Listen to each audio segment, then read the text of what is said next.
बिस्मिल्लाहिर्रहमानिर्रहीम। अस्सलामु अलैकुम नाज़रीन। आज की वीडियो में हम तहज्जुद की नमाज के बारे में जानेंगे कि तहज्जुद की नमाज की फजीलत क्या है, तहज्जुद को अदा करने का मुकम्मल तरीका क्या है, तहज्जुद की नमाज को अदा करने का वक्त कब शुरू होता है और कब ख़त्म होता है, तहज्जुद की नमाज में कौन सी सूरतें पढ़नी चाहिए और इसकी कितनी रकतें होती हैं, और तहज्जुद की नमाज की नीयत कैसे की जाती है। तहज्जुद की नमाज के रिलेटेड बहुत से मसाइल आज इस वीडियो में शेयर करेंगे और तहज्जुद की नमाज का तरीका जानने के लिए इस वीडियो को मुकम्मल देखिएगा। तो जी नाज़रीन, पहले हम तहज्जुद की नमाज की फजीलत के बारे में जानते हैं। तहज्जुद की नमाज अल्लाह ताला की लाडली इबादत है। प्यारे नबी सल्लल्लाहु अलैहि वसल्लम ने फरमाया कि जब सारी दुनिया सो रही होती है तो कोई जवान उठे और वज़ू करे और मुसल्ला बिछाए तो बाकी नमाजों में अल्लाह ताला सवाब देता है, लेकिन तहज्जुद की नमाज ऐसी है जिसमें अल्लाह ताला अपने बंदे को नमाज पढ़ता हुआ देखकर मुस्कुराता है। सुबहान अल्लाह। इसकी फजीलत यूँ भी समझ लें कि फ़र्ज़ नमाजों के बाद जो सबसे अफजल नमाज है वो तहज्जुद की नमाज है, इसलिए तहज्जुद की नमाज को ज़रूर पढ़ा करें। अगर कोई मसला हो या परेशानी हो तो तहज्जुद की नमाज पढ़ना ज़रूर शुरू कर दें। इंशाल्लाह चंद ही दिनों में आपकी परेशानी या मसला हल हो जाएगा। तो अब हम बात करते हैं कि तहज्जुद की नमाज का वक्त कब शुरू होता है।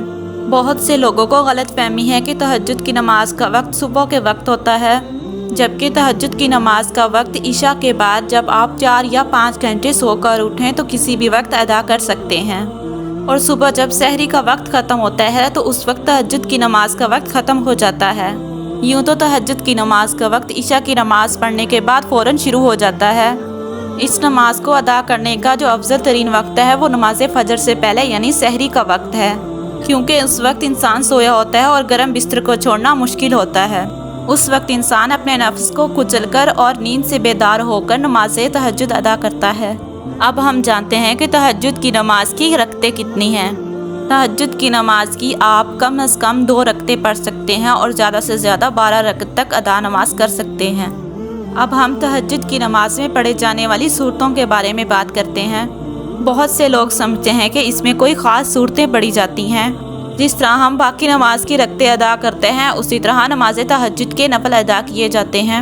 आसान अल्फाज में बता दूं, सबसे पहले सना पढ़ी जाएगी, उसके बाद ताउज़, बिस्मिल्लाह, सूरत फातिहा और उसके बाद सूरत इखलास या कोई और सूरत आप पढ़ सकते हैं।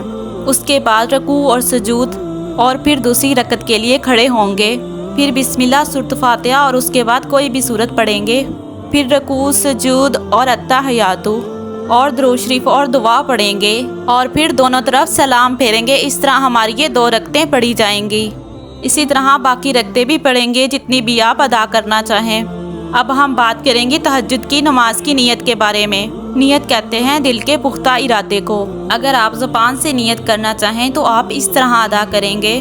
मैं नीयत करती या करता हूँ 2 रकत नमाज नफल वक्त तहज्जुद की वास्ते अल्लाह ताला के मुँह खाना काबा शरीफ की तरफ, अल्लाहु अकबर। अगर ज़ुबान से नीयत करना चाहें तो ऐसे कर लें, वरना नीयत दिल के पुख्ता इरादे को ही कहते हैं। उम्मीद करती हूँ आपको तहज्जुद की नमाज को अदा करने का मुकम्मल तरीका इस वीडियो में समझ आ चुका होगा। तहज्जुद की नमाज अदा करने से अल्लाह ताला का कुर्ब हासिल होता है। दुआ है कि अल्लाह ताला हम सबको फ़र्ज़ नमाज के साथ साथ तहज्जुद के नवाफिल अदा करने की भी तौफीक अता फरमाए, आमीन। और अल्लाह ताला सबकी दुआओं को कबूल व मंजूर फरमाए। वीडियो अच्छी लगे तो चैनल को सब्सक्राइब करना मत भूलें।